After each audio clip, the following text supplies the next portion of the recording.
First prototype, maybe I can send you some pictures of it, was like a simple vest with big weight plates on it.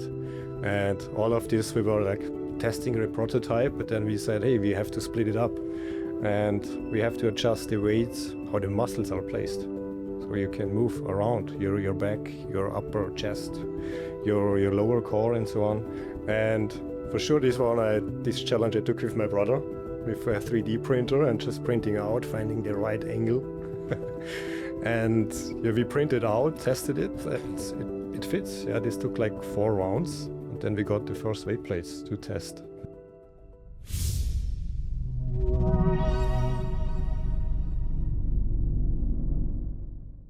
All right, we're already rolling. So as we said, we just record the conversations we normally have with our guest.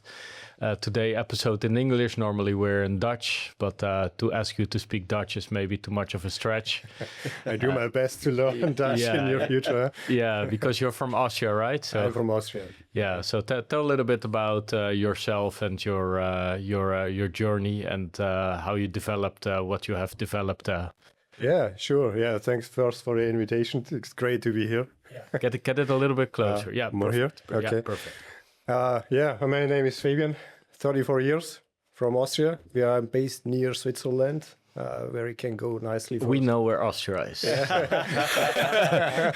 No, just kidding. Nice for skiing and mountains. I'm good into sports. So, but when they had the idea about my brand, this was a long time ago, 2019. Yeah, and there I had like a phase training with a personal trainer, and we were running up the ski jumps, winter sports. And there was an event where I was training for with my mate Max, running up the ski jump. And we always had the idea, hey, we need to improve minute by minute. And we had a personal trainer near my hometown, running around all day doing HIIT interval sessions. And this time was my first contact with weight vests. And for myself, it was great improvement for like the resistance training and so on. So you were running up hills with a weight vest on. That was at this time only flat. Okay. Yeah, like the trainer was at 30 degrees in the heat in the woods. We were running around a 400-meter track as fast as possible with the weight vest. Mm-hmm. Then we put it off, and then we felt the difference, like a bit. Yeah, you feel lighter. Than, like flying. Flying, flying, yeah. And this was like the click where, the time was for myself, where I had a little bit the idea for, like, to building up a business, or I had the idea, hey, the weight vests, which we were training before, they were like the classic ones, wiggling a bit around. It was not very comfortable. And then I had like the idea, hey, maybe it could be done better. Did you have a background in designing stuff? Because you designed this great looking weight vest. We will put, of course, a link below the episode. Yeah. But I'm a big fan of weight vests myself. So we met at the FIBO fair, of course, in Germany. When was it? April, it was on my birthday, so exactly. was memorable. So I saw this weight vest, and I was also thinking like, how cool would it be to have just like a more slimmer weight vest that is really tied to your body, not shaking around that much. And then I saw you and your stand, so I immediately loved the product.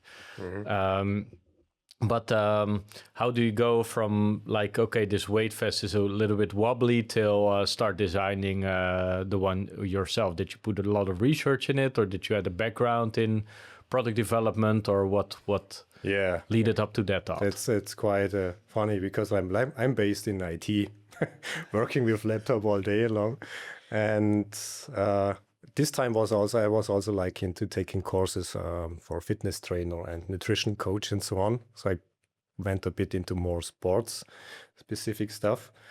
But at this time I was just like drawing on a paper. How could it look better? I got a freelancer on FIBO or got some support. And I had like a idea in my mind how a vest should look like. And I'm a big fan of Batman.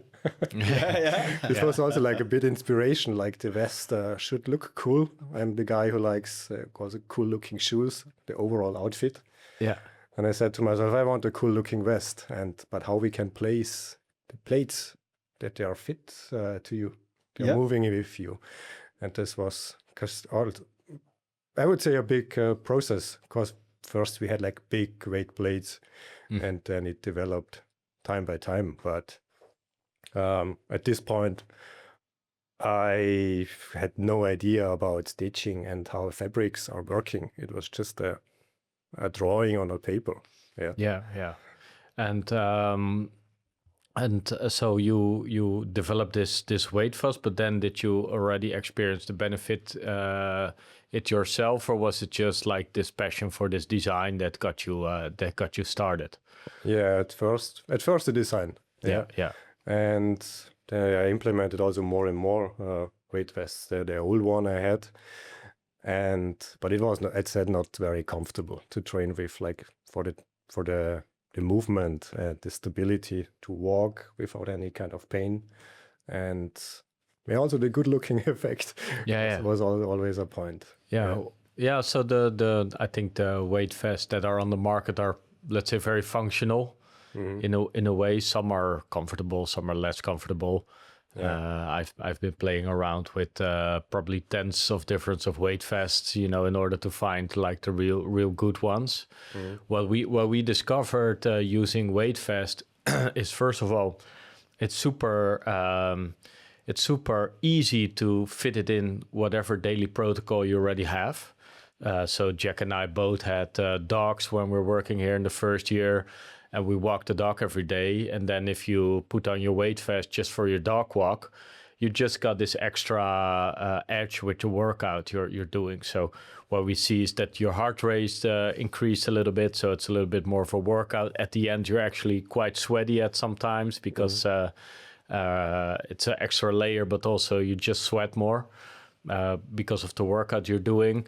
But we also noticed that these, let's say, smaller muscles that you use for stabilization and so get worked, because you get your body in all different positions while walking. While normally when you do a squat or a deadlift, you're just in a static position and need to do that. So I think it translates in power to every aspect of your performance that you want to have. And it's also like a nice mental thing, like you put on that vest and you feel like there's a little bit more effort that needs to be done in that. And it's also very nice when you that you can just take it everywhere, so you can, if you go to the woods or if you go to the beach, and if you pack yourself just walking barefoot on the beach with a weight vest of 20-30 kilograms, it's like a very significant workout that you have then in the sand. But it's nice to have some diversity in the environments where you can train. But what I also realized is when you put on this extra weight, like 25 kilograms, 30 kilograms, I myself are 70 kilograms ish. So it's almost half of the body weight that I'm packing there. It also gives the body a signal, if you do it quite often, to just adapt. And in this case, it's adapt to become bigger, basically. So you train so many muscles walking with the weight vest, and the body adapts. You're more hungry because you burn more, so it's more easier to get your food in. And you pack on quite some extra more mass if you start wearing it, and obviously eating properly with it, because you're working just the whole body basically with the thing. And I think that is also very like an underrated thing as for performance. And Jack has a military background, so in the military they did endless amounts of rugging, with the backpack. And now also rugging becomes more popular with performance athletes and strength athletes, because it just makes the body more dense, basically. So if you have Jack's arms, for example, they're now a little bit less big than Yeah, they I used to haven't be. trained them much lately, but Because of his running, you see they're like muscles upon muscles, and I think these are being created by these volume exercises that just make things more dense compared to just generic 4 times in a week, let's say, machines that you have lifting in the gym where you just give a signal to your biggest muscle groups. I think it's good to work all these smaller groups. Are you into research of weight fast on what they're saying about that, or what are your observations there? Yeah, there too. I mean, we did our own research, but it would be cool in the future with our vest to do one. But mostly it's about like when you're training with resistance, for sure. Also with the weight vest, like the bone density. exactly. Yeah. Getting increased. Yeah. That's what I wanted to add as well. Demian mentioned actually a little bit of the muscle density, but one of the biggest military advantages is the bone density, that it goes up when people have this vest on and their backpack on. And by training that load, you get a better bone density. And so you break your bones less easy. It makes you tougher Robust, and harder. robust, more robust. Yeah. And one of the questions I'd like to add to this as well is normally the vests that I used in the early days in the military, they were not that tightly fit. So you also mentioned like running through the mountains with a vest. And I can remember from my military training that it was like shaky and bouncy, and also with the pockets, the pouches, that they had a lot of tear and wear with the weights in it. So one of the things that I liked about your vest is that it's really slim. So first of all, it's close to the body. And second, the pouches are all redesigned very nicely. So your plates are not that thick, but they're more slim, so they stick closer to the body. Was that a process itself as well? Because you mentioned running, so I can understand the running. You have the bounciness of the vest, which becomes the problem then. Yeah, this was like all a process. At first, we know we maybe need smaller plates. Yeah. And like the first prototype, maybe I can send you some pictures of it, was like a simple vest with big weight plates on it. And all of this, we were like testing the prototype, but then we said, hey, we have to split it up. And we have to adjust the weights, how the muscles are placed. So you can move around your back, your upper chest, your lower core, and so on. So we placed all the weight plates, the front and back, the same place, upper body, lower body. And also, one most important point is we bend the plates. So it goes like your natural curvature. Yeah. And for sure, this challenge I took with my brother, with a 3D printer and just printing out, finding the right angle. And we printed out, tested it, and it fits. Yeah, this took like 4 rounds. And then we got the first weight plates to test. And yeah, the fit was like, as you said, slim, so steel plates, quite heavy, but slim, and like it moves with you. Yeah, that's all. Yeah, so then you start experimenting and testing it, of course, yourself with runs. What is the longest run you ever did with your vest? 15K. Yeah. 15K. With how many kilos? This was with 15. Yeah. 15, okay. 15, yeah, just hiking around. Yeah. Because when you like running, you have to do like a difference. When you like walking, you can add more weight. Running, less weight, because like the G-force, it's all on your knees. Yes. And there is important for the like progressive overload. Yeah, that's the most important thing. Yeah, so you always recommend hikes instead of runs with the vest. High sense. I always say adjust the weight to your body weight. Okay. Yeah. Yeah. Like also from scientific research, like 10% of your body weight when you add it once. Just imagine you are gaining 10% of your body weight in fat. It's a lot of force, like bam, to your to your ankles and so on. Yeah, one time we had a client that had some weight loss challenge. So she needed to lose 30 kilograms. So to be sympathetic to her, we put on the weight vest ourselves to have the same part of resistance. But then you discover, like, okay, a person actually having a walk of, let's say, 1 hour with this extra amount of weight, 30 to 40 kilograms in her case, it's actually so tiring, because after 1 hour we were sort of huffing and puffing ourselves too with this extra weight on our thing. So we also use it to get in sort of the mental state of our clients that have this significant overweight. And then your joints start to hurt and your shoulder starts to hurt. So movement is always very painful for people that need to lose weight. So therefore we always recommend for people that just need to lose weight, just stop walking, because you already have this mass that you're carrying with you. And if you just then do the walking in combination with like a proper diet, then you're already like at 80%, 90% of whatever you needed to do. So sometimes you see like people that need to lose weight, like guns blazing, suddenly start running, suddenly start being very active in the gym, which is good. But it's actually so much simpler to just incorporate 1 or 2 hours of just walking in a decent tempo in that.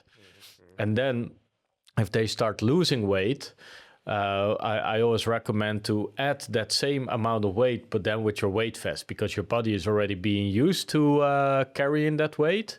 You start now losing it, but your bones and your muscles are still being used to carrying that weight. Then you just start adding, like you lose 1 kilogram, you add 1 kilogram until you wear the full weight vest and can be fully functional there. And then it becomes a nice game as well. Like you lose 2 kilograms, you add 2 kilograms, you're on the one hand declining, on the one hand increasing, so the weight on the body stays the same. And already this is like a protocol that I think is very valuable if you have like a weight vest for people that need to lose quite amount of weight.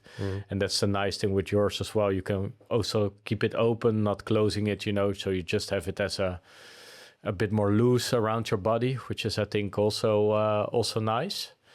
But I will also be curious to just see, because now many of these weight vest stories are very, let's say, anecdotally. For example, many fighters, they use weights around their wrists and around their ankles in the days leading up to the fight. So they're packing up like these extra weights, let's 5 kilogram left, 5 kilogram right, 2.5 on each wrist. And then they put it out a couple of hours before the fight, just for what you're describing, that feeling of freedom, and that feeling of having this extra speed that you then can use. Did you see like differences in your personal records when you got release of your weight vest, or have you not been testing that much yet?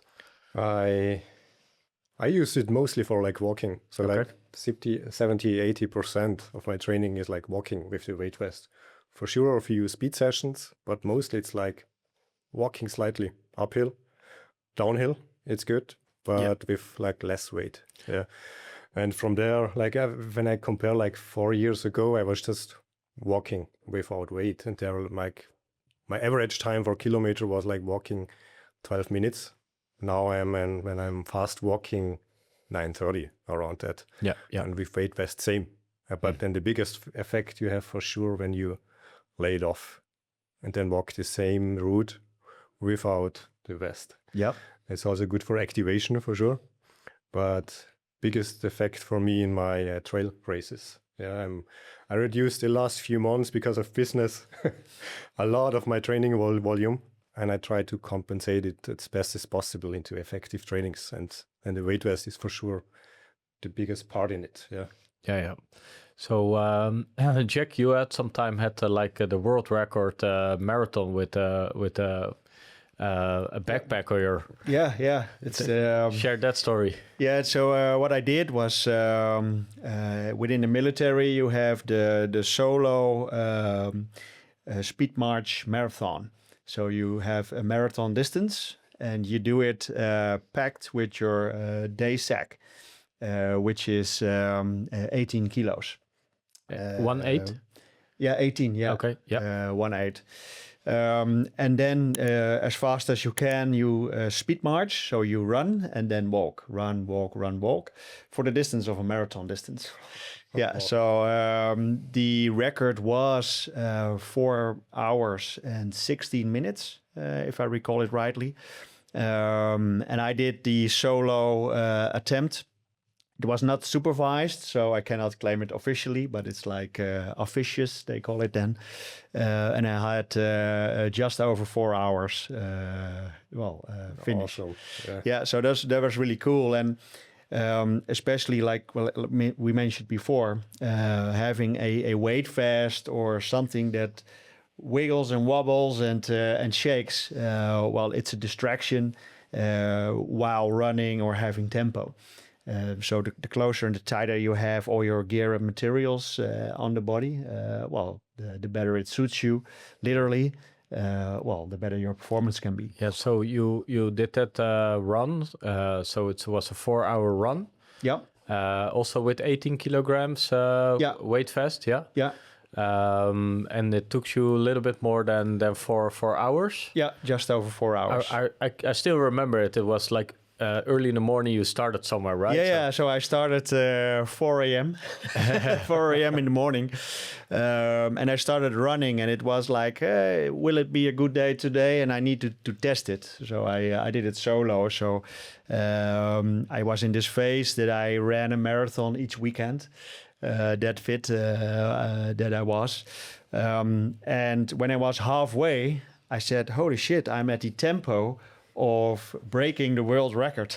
So it was like, okay, keep on going. Keep going. So I even grabbed my phone and started texting like, okay, today's got to be the day, and I'll push through and see if I'll make it. And it's all about, in running, you have like, people do a negative split. So you have the first half, and then the second half. And I was on a negative split. So I was like, okay, this might be the day that I can finish this. And in the end, it was all about maintaining and keeping the tempo, keeping it going.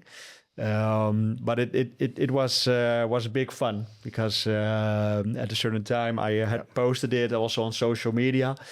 And in the last 30 minutes, I had my phone and I started live chatting and stuff. And so all the people I saw joining in, wow, this is insane. This is crazy. So it was a lot of fun. But I had the record for about 2 or 3 weeks. And then somebody new came and broke it. Yeah, so that was quite an adventure. It will be because back in the days you were also probably like 110 kilograms or so, or in that phase I was a little bit lighter because, but I was like a sort of a tank, so I was full of muscle mass. Would be cool to see what your calorie burn was. That it was insane. Like 5,000 calories was nothing. That was something that I was eating 6,000 calories a day in that period. But just the calorie burn alone from running a marathon each weekend. So that's a big effort. And what I figured out was most people just run one marathon one weekend and then they're half broken and need to recover for weeks. And that's also what I recall from that period. It's not per se about the performance of running the marathon, but it was more about having your recovery on order. So how quick can you recover and do it again without breaking the body too much. So now recently you let's say your approach has become a little bit more data driven than you have had in the past. And you're training for a marathon now as well to get sub 3 hours. If you think about your own training and a way that the weight vest can be incorporated in that, how would you see that? Yeah. So already we've been thinking about that, especially with your beautiful weight vest. So for myself, it's now a lot of zone 2 training. So just having the body as the performance machine, you need to bring it into a state that you are in a zone 2, like your heartbeat needs to be a little bit more up. But not too much up that you need to recover far from it. So like sprinting, that's like zone 4 or zone 5. But just heartbeat up like 20 heartbeats per minute. That's what you're aiming for. And in that state, your oxygen intake and transferring that to energy, that's the process that you're training then. So we already spoke a lot about it. Like, hey, what if you don't need to run consistently, but you can walk with a weight vest and have like a less demanding or taxating effort for the body. And you do that training with walking with a weight vest. So that's one of the things that I'm implementing now as well. That we can experiment with, see how that... we will see how that works. And is it also like a transferable skill into the running? So in the end, I need to run 4 minutes 15 per kilometer for 3 hours straight. And thus the separation of walking with a weight vest versus slowly running or easy running, do they both contribute to the pacing? Yeah, agree.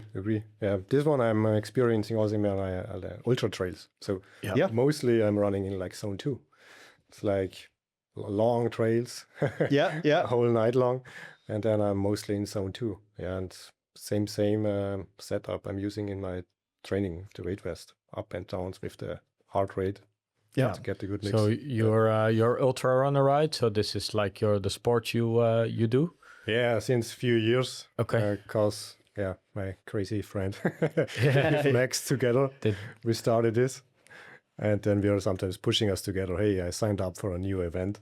What kind of distances are we talking about? Longest distance until now was 100K. Okay. 6,008 meters. Last one in Innsbruck. Is that the one that Colin also ran in Innsbruck? I think so. What's the name of that one? Innsbruck Alpine. Innsbruck. He did that one. Festival. Yeah. Was it 70 miler? Is that the way it's presented? 70 miler. Or is it 100K? 100K. 100K, yeah. Well, I think it's that one. Yeah. In the mountains. In the mountains. You start at 12 night. Okay. Running through the next day until night. And but before I had not a very good feeling about the race because I decreased my training because of business and so on. Yeah. But the 1 week before I was very motivating. I think I can do this. Yeah, and I ran also a personal best this day. And afterwards it was all about a little bit planning, compressing the training just for the right training, to the right thing at the right time. And it worked out. Yeah. Okay. Did you had the damage afterwards, or was it? How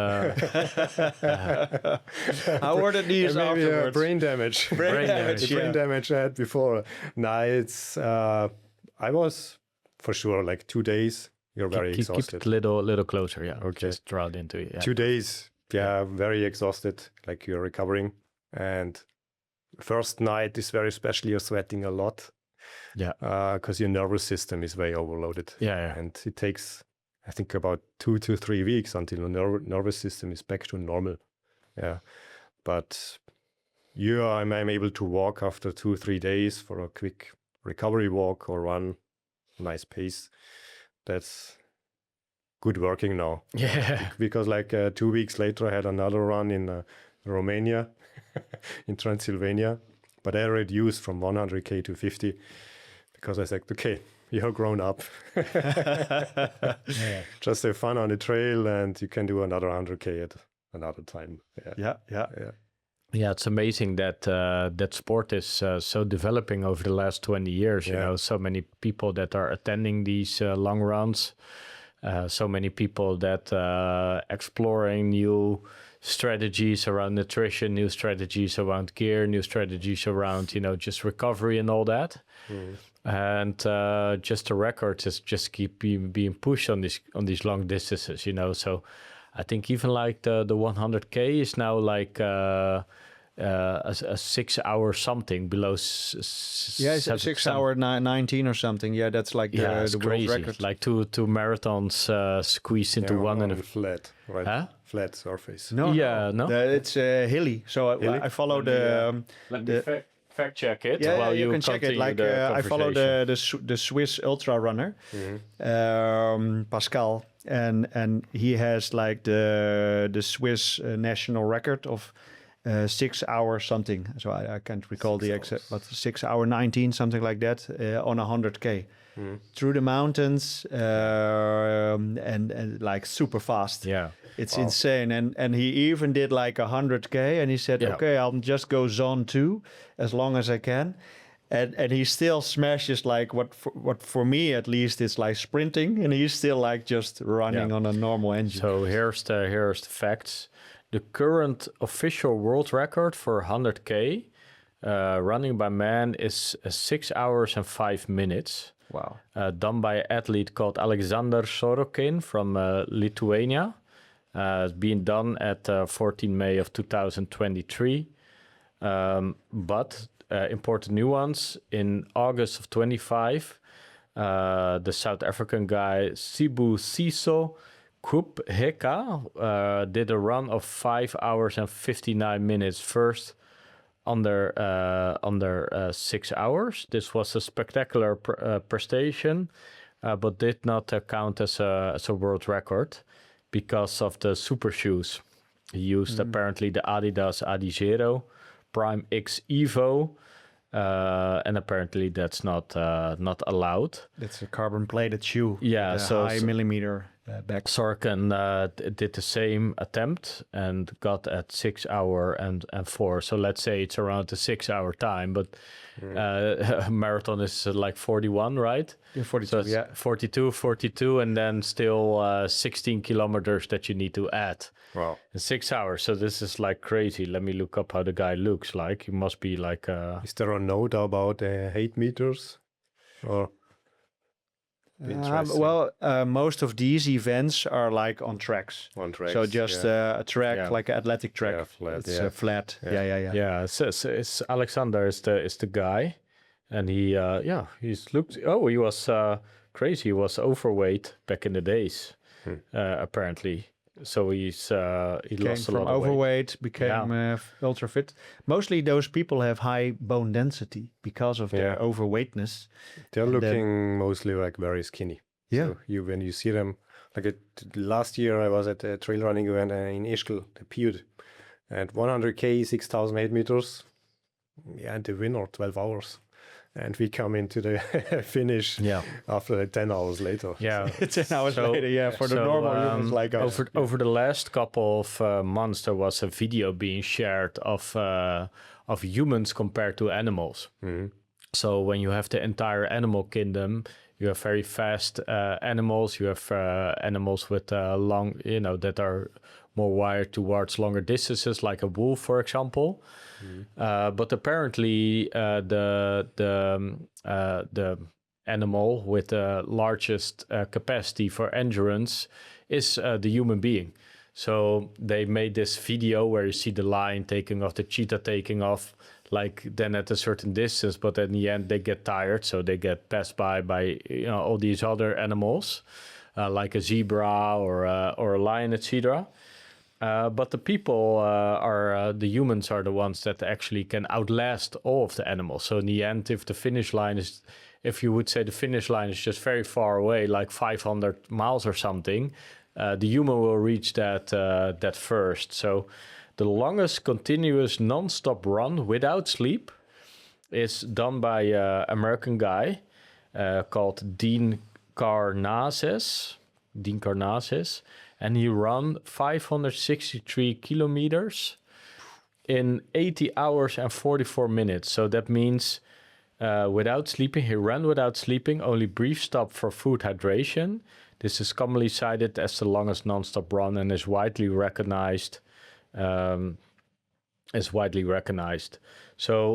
the longest distance in the 24-hour run is by this Alexander Sorokin, the Lithuanian guy. 24 hours he run, 3 he ran 319 kilometers in one way. day. Yeah, just in one day. That's insane. So the multi-day record is by a 6-day run with sleep rest periods. It's 1,000 kilometers, 1,047 in a 6-day run. So yeah, this is like really crazy. So you have the backyard ultra where they had 700 kilometers over multiple days. And then there's the longest fixed distance race. That's the Sri Chinmoy Self-Transcendence 3,100 mile race. So it's crazy. I've read about that one. Yeah. It's insane. So it's 31. It's almost 5,000 kilometers. And a guy named Ashprihanal Pekka Alto did that in 40 days and 9 hours. So if you reverse engineer that, it's more than 100K for each day in kilometers. So it's really special, apparently, that we humans are sort of evolved as being the one species that can cross the longest distance.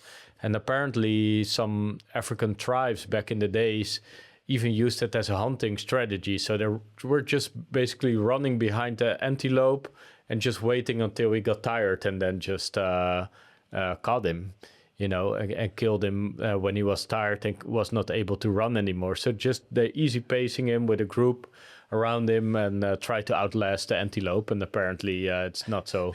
After a mile or 15 or so, he's got tired and then he's got to that. So it's special, but especially when you. What I always find very beautiful about these guys, like they have this fluent techniques, and they can just be in zone 1, zone 2 forever, just having this beautiful technique while they're getting there. Looks effortless. Looks effortless. Yes, exactly. So yeah, that's it. And I'm just curious also because you're very much into running nowadays. That we get into these kind of facts, how is that even possible to get to those kind of distances? And people are like these records are evolving so fast nowadays because so many people, the bottom of the pyramid is becoming so tall with all these races that are being organized all over the world. So what kind of people are right now the most enthusiastic about ordering your product? You talked about this military people that like your product, but what people you find are finding your product already? Yeah, mostly I think it's like a strength endurance. Yeah, people doing the hybrid stuff. Yeah. The High Rocks, is that being popular for High Rocks? Yeah, we have a few like from Spain. Training with the weight vest in their daily workout, just for like some HIIT trainings or to increase their training session. But it's a kind of a mix. For sure, we have like I would say normal people doing like daily sport, but mostly it's in like performance. Yeah, also athletic training to put on weight and then training the start for the sprinting with more weight. And I mean, you could train it like in the gym with some resistance bands, but like with the vest on it, you can train it like in real use case, to bring more power into the start, especially. But usually I would say it's very mixed, focus on the strength endurance community. And the fun part is also some physiotherapists are using the weight vest for their clients. That's okay. was not planned before, but why do they use that? What's their argument? For rehab. Okay. Yeah. Low impact on the joints. Yeah. I think. And the first customers we met 2 years ago at FIBO. And we thought, okay, you can try. We are training focused, but just test it with your clients. And one in Germany is using it with his clients and going like progressive overload with the weight for his clients. Until now, very happy. And looking that we get also in the health section for weight vests. Yeah, and for us, it's quite interesting because that was never like the focus. Yeah. So the physiotherapists, they see it as a good way to build up their clients again after maybe some casualties that then happen. Yeah. It's also nice that you can start like really gradually, right? So if you can have like just 5 kilos in the beginning, this is you won't even feel it probably, but it's still, if you're 60 kilograms, 70 kilogram, it's still like almost a 10% increase that you then can have. So that really counts. So I would say like if you just walk your dog, something like that, just like these daily routines, or go to, we have one of the clients that parks his car a little bit before going to work, because he can get like 15 minutes extra walking in. For those kind of routines, those type of weight vests are like really excellent. And yours can be even worn in the office without somebody probably noticing. Yeah, below the t-shirt. Below a t-shirt. Yeah. 24/7. Yeah. Maybe when you're swimming, put it off. That should be a good idea. Yeah, mostly like when you're going out, when it's raining, below your jacket, people can see. Like last week, I was just walking under my tank top. Yeah. It's like hidden. hidden in the features. Yeah. So I think if you now you develop this weight vest, but now you wanted to build out a business out of it, and you visited the FIBO fairs as well. How was it being received? It must be excited for you, like finally having this product ready and going then to that one of the biggest fitness fairs in the world. How was it received? Yeah, it was one I think would say one of the biggest moments. Like we were first at FIBO last year, 2025, just with 3 prototypes. So we were not ready for production. We had just a few prototypes, and we got support like from Austria. Let's say some money support. There are some funds for that. Yeah. And then we said, okay, let's try. Go to FIBO. We were in talk with them, and then in the year before, in April, and we got like 1 stand was left. And we went to Hall 8. It's the physiotherapy hall. And okay, let's try. And and we were, I would say, quite nervous, because it's like, if we're there, we had a 16 square meter stand, big banner. We have cool marketing team in background that people can see the vest. And at the one part, we thought, okay, maybe we are there and nobody will come by. And at the other hand, maybe we can talk to some possible connections. And with some of the first FIBO, we were still in contact. And I would say this was like the first market test. Do the people like it? What they say about the vest? And a lot of people ask, hey, what's that? Is that like a safety vest or heat vest for daily training or workouts? And from this first attending at FIBO, we got a lot of feedback.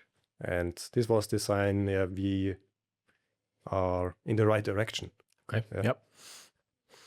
And from this on, this was also April 2025. From there, we developed 2 new prototypes for the production run in December. And between that, a lot happened. We prepared for the next FIBO. And it was very close that we were ready with production until the FIBO that we can sell. And afterwards, it was a good market entry. But maybe it would be better to postpone the FIBO. But it happened as it happened. It's just said there, right? So you just there, and but it was good. We got feedback, a lot of positive feedback from all kind of clients. And next year you're there again, or? There again. Okay. New hall 5. Yeah. We secured the spot. And good. we're very excited. Yeah. So next year you will develop the next generation. You talked about having now a manufacturing facility that is more into military gear. We will. Let's see what happens when Jack wears it and promotes it to his former colleagues. Let's go. Yeah. So no, yeah, we're going to incorporate the vest as well into the products that we have. We always say like we only promote products that we use ourselves basically, or need ourselves for the protocols that we're following. So we also with the podcast, we don't have any sponsors or any that kind of stuff. We just do it organically on ourselves. So this is also not a paid kind of collaboration or so, just out of the curiosity. So yeah, where do you see your business solely focusing on the weight vest, or do you see some sort of expansion further down the road, or how do you envision that? For now, focus, I would say, the weight vest. Weight vest, sure. yeah. Yeah, we are focus. I would say like side one could be on different sizes. Currently, we have the medium, the large, the small is in development. Just getting a bit feedback how we can distribute a bit the sizes. As we said it, I said at the beginning, I don't want a unisex model. I want something to adjust. Like you buy a T-shirt for small, large, medium, and it fits. Yeah. And same I thought would be good for the weight vest. Yeah. Until what weight does your vest go up? The vest itself. Yeah. Yeah. Until now, 30 kilograms. 30 kilograms. Yeah. And yeah, a lot of people asking for this one, especially the 30 kilogram version. Yeah. 30 kilogram is quite significant already, So it's for most of people probably a good fit. Yeah, good fit, but you should take really Have you ever tried wearing two? So you have a medium and a large stacked on top of each other, 60 kilo weight vest. No, but for this we had some crazy visits at FIBO this year. Yeah. Like a guy, he gave me a 31 and put 20 more on me, and then making push-ups. Okay. So, it was quite a fun, but with the vest won. So 50 kilogram was too much for him. Yeah. But at this point, you have to also take care on your ankles and the elbows, and exactly. so on. Yeah. And what is going to be your sort of sales strategy? Are you looking for distributors in local countries, or do you want to do it all yourself? What ideas do you have there? For now, it's focused mainly Europe. Yeah. Stores like yours. Yeah. So we got the good traction this year at FIBO. And this was the first time for us we could sell it in live. Yeah. People can buy, they feel it, test it, and they took it with us. It was very special with us compared to last year, only with a few prototypes. Yeah, that's kind of disappointing where people then get excited. Right? Yeah, they ask, hey, can we buy the vest? And we said, no, we have to wait, sorry. And this year was quite, very nice for us. It's a special moment. We had a nice FIBO discount just to get the vest out for getting maybe something to consider as marketing, because you got the guy called Joe DeSena. Joe DeSena is the guy from the Spartan race, and the Spartan race become one of the largest races in the US. So Spartan is 50,000 people altogether doing this race altogether. But this Joey DeSena, you quite look like him, by the way. But you should look him up. It looks a bit like you. This Joey DeSena guy, he had this kind of mantras, like, he is very much on the philosophy, like you need to do things in life that suck, all the time, because then you get used to all this hardship. So there was his whole philosophy to do like these very hard things. He had a background of being overweight himself and having like this weak mentality that he really started to dislike. So he toughened up, doing these long distance races. But then, as one of his mantras to make his life more difficult, let's say, he always wore a kettlebell of 24 kilograms with him wherever he was going. So, and in the end, one guy made a design for him, just a rock with just a simple handle on it that he was carrying around everywhere. So he was going to airports, to event. He was very active, like going from event to event as a public speaker to put this race on the map. But everywhere in the airport, he had this thing with him, this kettlebell. And people were asking, like, what are you carrying? Like, yeah, I'm carrying here a rock of 24 kilograms with me, or 34, even, like crazy. It was a heavy thing. And also when he had the event, he let this thing go around the audience all the time, so they know what kind of thing he was wearing with him. And everywhere he went, he just had the thing. So maybe recommend for you with the weight vest as well, like just have it on everywhere. Bakeries, some fancy shirt around underneath it. Yeah, it's a real eye catcher. Yeah, also it's just at FIBO walking around, people are looking always, and also in training. I mean, I walked around with it on the day I bought it, and I got quite some, interest, attention. Oh, what is this you're wearing? Is this a weight vest? And so it's that's the kind of marketing we need. We're a kind of small team. Exactly. We were 2 people at the last 2 days, 3 people, and that's the kind of marketing we need. That would be really cool. So this Joe DeSena guy he was putting so much marketing effort on this thing, and he had this whole what he has like a big compound somewhere in the mountains in the US. Don't remember the place name anymore. But there he had this training compound where people could prepare themselves for the Spartan race, but also people that wanted to just turn around their life in, let's say, half a year time. So then they, got invited by just sleeping there and living there. And he got this whole compound where there was like a beautiful mountain lake. And the people there coming in with this overweight were given like very simple tasks. So the whole track around that lake was 50 miles, something like that. And in the morning it was just giving the people wanted to turn their life around. They got like this bag of sand of 10 kilograms, 15 kilograms. And just here you are. This is your bag of sand. I want it back at the end of the day when you finish this trial. So we just basically let them do this trial in whatever kind of tempo they could take all day, or they, or fast or whatever. But with all this overweight and this sandbag, needed to go for 50 miles every day, and then only live off like very healthy meals, just apples and just some simple meats, in order to lose weight. And then at the end of the day, there was this, his wife is a yoga teacher, and they do yoga to get just the joints, nimble again at that. But there was just day in, day out that people needed to wake up, get their bag of sand, and in the end they could take a plunge in the river and they do yoga, and then the day starts again every day. But then people really turn their life around just following this very simple protocol, and it was really like a something, because we are seeing people with overweight here, but in the US you see people that got really out of control, like suddenly get 200 kilograms, 250 kilograms. And you don't even recognize the human anymore when it loses so much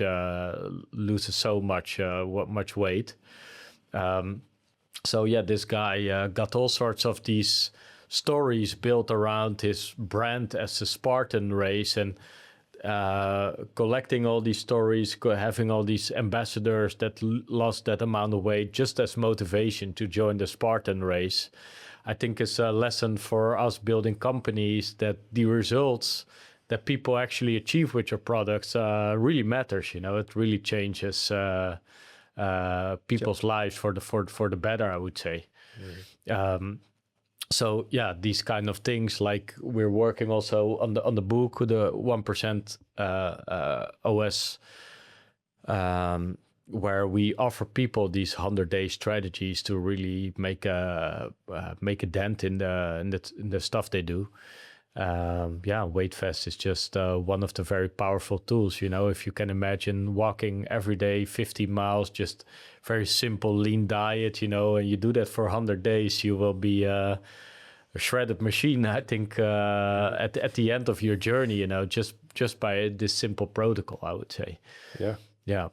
It's just adding. I mean, you don't have any kind of additional effort. Yeah. Regarding time. Yeah. And What will be the steps for you that you focus on in the coming year with your company? I would say for sure we definitely focus on the core market, Europe, getting, I would say, stores of like physical stores to showcase the best. Yeah, as for sure you can sell online, but it's best for us when we are like into stores, gyms, some chains where people can see it and feel it. That's for sure the goal. Austria, Germany a bit expanding, but we are getting nice demand, not like in Austria, Germany, in Europe, from international. Yeah. Quite interesting. Yeah. In US, we get a little partner building up. We send 2 west to New Zealand, other side of the world. Most connections are from FIBO, for sure. Yeah. Because they're coming people from all over the world. But for us, as a small brand, like shipping a vest to New Zealand or to like US is quite special. Yeah. And yeah, of course. Where we can see that, okay, people like it. We are doing something really cool. And for sure, it's not for everyone. But we are. And Germany right now is your biggest market, I assume, or? Yeah. There's the biggest potential in the German-speaking room. But most sales we are doing outside of Germany and Austria currently. Yeah. So we don't have mountains here in the Netherlands, so we can use a little bit of extra resistance. Yeah. Anything you want to share about your personal story, about your brand that you had over the last couple of years? Yeah, if we have a few hours more time. A few hours, yeah. Yeah, I can share some insights. Yeah, sure. Because, all see like only the front. What's happening behind? It's like the secret. And most of the company was started, like I said, 2019, just with an idea, and then step by step building beside a 100% job in IT. And this was also the time, COVID time. So a lot of free time, the evenings, in the mornings, to drive a bit around the testing and to develop the vest. And I would say 2020, 2021 was kind of relaxed, no big pressure. There I thought, okay, maybe we can start next year releasing the vest. And afterwards, when I'm thinking, if I would have known all what will happen now, I think I would have never started this whole stuff. Yeah, because it was like never the idea to build a brand or selling a product. Yeah, and then I got like the first feedback from trainers, and they said, "Hey, cool products. Maybe I would like to buy one if you're in the next few years on the market." And that was like a little sign. Okay, build it. And this developed then over time that I getting more and more into the fashion industry, and found another freelancer supporting me drawing like a tech pack. It's like a architecture plan for a house, you can imagine, also for clothes. And it was just like a 5-page PDF file showing the vest, how we can produce it. And then just from one month to another, I was in Pakistan. I thought it's like a big company, a professional one, developing and producing vests or fashion clothes. But it was like a fabric for like 5 people. And I just traveled there in January, alone there, to their headquarters. Yeah, it was also around my birthday time, so I thought it's a cool adventure. And then I thought, okay, if you're taking this kind of travels, it's getting a bit serious. Yeah, it was for sure. It costs a lot of money to travel and to build the prototypes.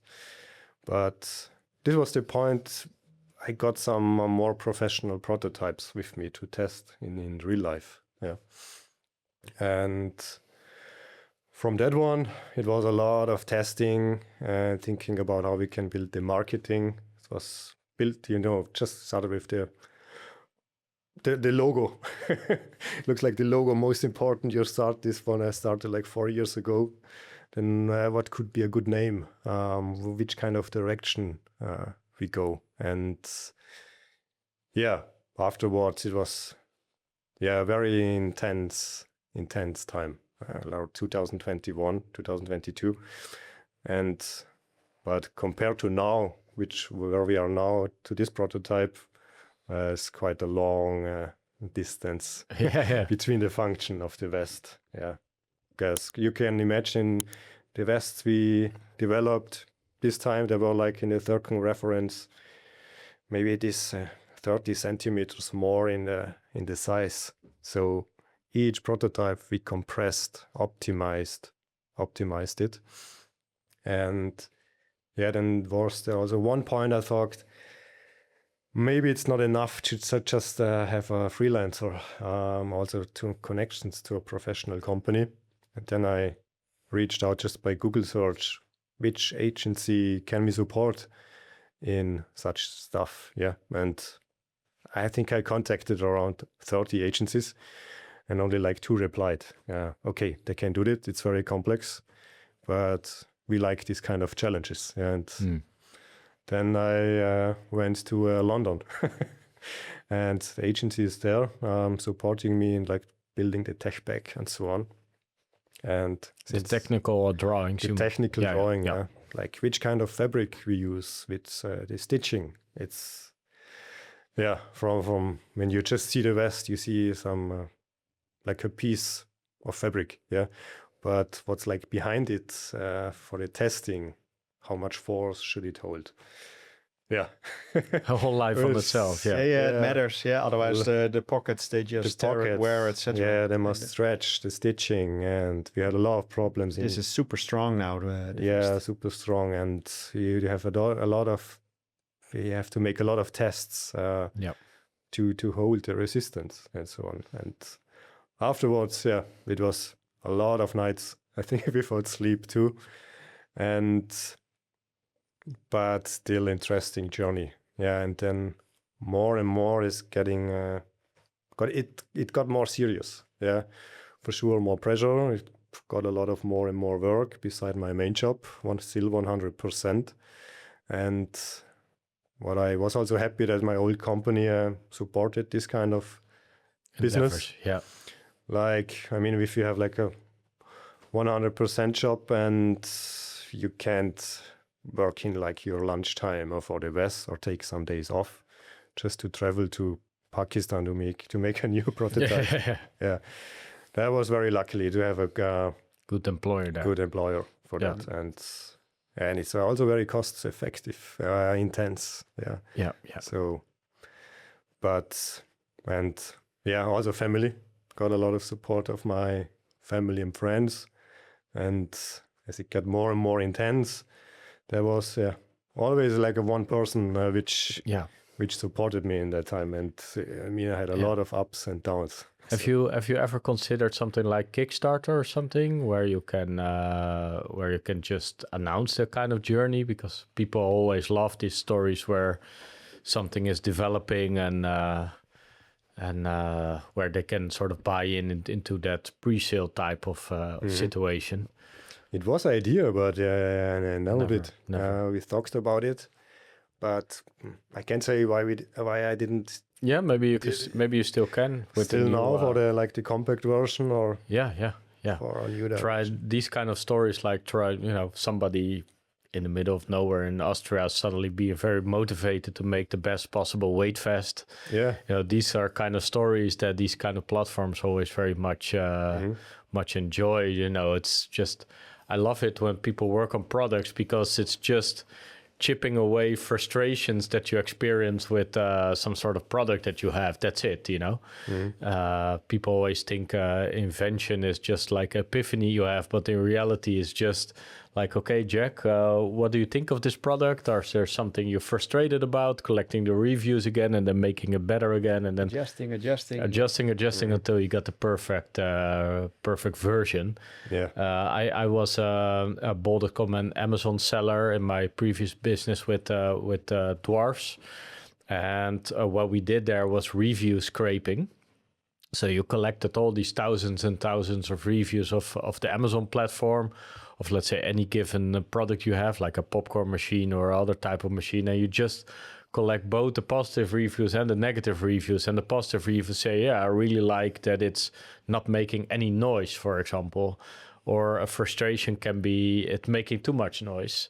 So then you say, okay, people find those kind of things important, and you then make a list of things you can improve and things that people really like, and maybe double down on those efforts. And you then just, start talking with the manufacturer and say like, okay, what can we do to improve that? Is it possible to make it more small? Is it more possible to have a little bit more space in it, or those kind of things? So it's always really cool to find like the things that people really appreciate and being able to communicate them, but then also find a way that are frustrating people and just get away of those type of frustrations. But then you also bump into things that are very personal sometimes. So the one likes X, the one likes Z, and that's a really personal matter in that sense. Yeah. And that's currently we are currently it's a bit of testing, getting the feedback in, but still getting it out. Yeah, and as you said before, we're already working on the second version. Yeah, getting it like more strong there with the military factory, and that's always the goal. Like not to stop. Like when we started production for the current vest, you always iterate for the next. Yeah, there were ideas in my head for this for the next one. Yeah, how we can getting maybe a stronger fabric or a different kind of new fabric. Because the fashion industry, they're also growing and they're evolving more special fabric, briefing or not, and also about it's heavy or not. That's all about, and it should be smooth on your skin and not rubbing. And you can choose from like 100 pieces of fabric, and you have to find the right one. Did you succeed with the Pakistani factory then, or did you need to look for another one? Pity for another one, yeah. But it was a good direction. Yeah. So we got then the agency, and they got like some certificate with factories with a certificate. Yeah. And they said, okay, we are working since 5 years together. Do this, yeah. And for myself, I had until then no experience, and I was happy for that kind of support. Yeah. And until then, I also found no factory who said we can do this. I mean, I checked out like factories in Spain, Portugal, but for that time, with my own money, it was not affordable to make a prototype for like 2,000 euros. Yeah. And then we moved on, and step by step it developed with the agency. Because I can imagine you have a manufacturer for the vest and then for the weights, right? Yeah. So these are two total different expertises. Yeah, and a lot of logistics. Yeah. Yeah, with the vest, with the weights, we are currently the third one. It's made in Europe, like near Austria. Okay. Yeah. So that was also saving on shipping costs. And you got these very small packages, right, where you stack the plates up. Yeah, right. Yeah, it's and really so nice. It's very compact, but also there you have to look for the right factory which can bend, laser cut the logo print. Yeah, was very important for me. And yeah, you can imagine that's for a lot of quite a challenge. That you're imagining the edges must be very round, and the weight plates, including the coating, must be exactly 500 grams. Yeah. So it's a lot of prototype rounds, and then finding the right factory who is doing also low quantity, because we can't order 10 tons of weight. We have to start small and scale up. They're normally not so in favor of those kind of low volumes, high personalized type of situations, but. It's good you found one, because you can also order like the extra plate, right, on your yeah. I'm currently not in the shop, but each vest comes with basic 10 kilogram. Yeah, and you can order like a set more 10 kilogram. 10 kilogram. For the medium large, and with the compact we have only a 6, 12, 18 kilogram. Yeah. All right. Well, thanks a lot for sharing your story, and we will start wearing them even more. I'm excited to incorporate them in my morning walks probably. Yeah. And when we will open in Weesp, we will also present your vest. So very excited about the next steps of us all together, and looking forward to connect even further down the line. So thanks a lot, and speak soon. Yeah. Thanks, Sue. Thanks so much.